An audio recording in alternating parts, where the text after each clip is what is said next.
I have some bad news about intent data. Intent data actually doesn't tell you when there is sales intent.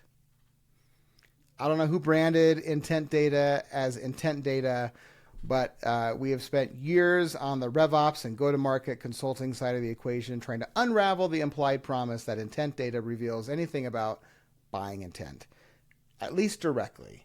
What it does tell you, though, is it tells you information about what an account is, what kinds of topics an account is most interested in, and specifically which topics tend to be spiking in interest above what they normally are at that account. So let's talk about intent data and how it fits into your account targeting and why we at ID do not believe that it belongs on your ICP in most cases. So let's start there at the end.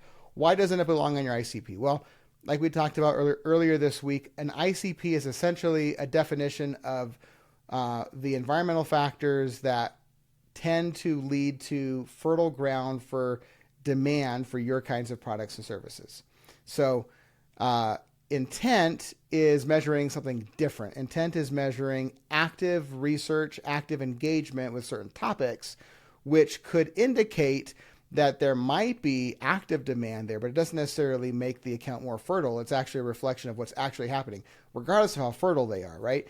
And so we believe that intent data should be used in prioritizing your target account list. So maybe should impact your tiering, for sure should impact which accounts are getting prioritized from a sales perspective, or maybe getting enrolled in certain branches of your integrated growth programs.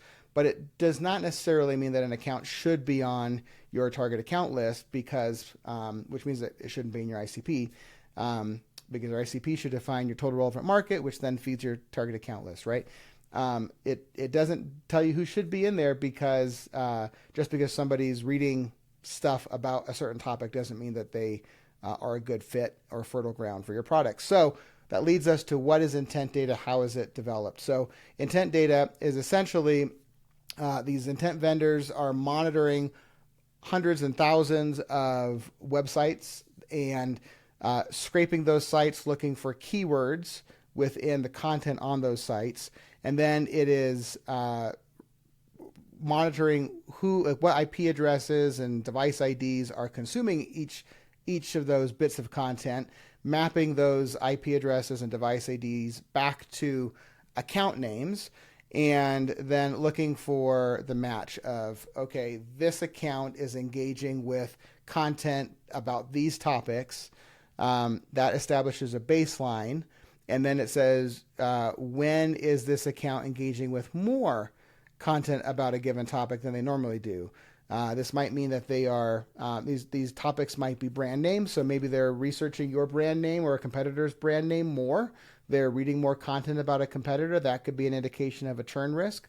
That means that they might, if they're doing more research on the kinds of challenges that you solve for or the kind of product that you have, your product category, those could be indications that there are conversations internally about your product category, about the kinds of challenges you solve for.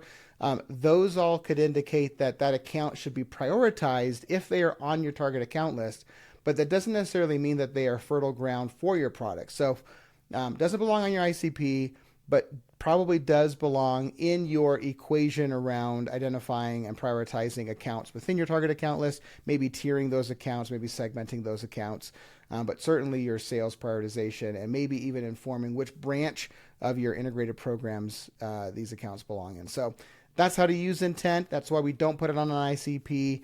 A lot more information we could dive into around intent, and we'll probably cover it on future videos, but don't put it on your ICP. Do include it in your account prioritization, and you should be many steps ahead of your competitors.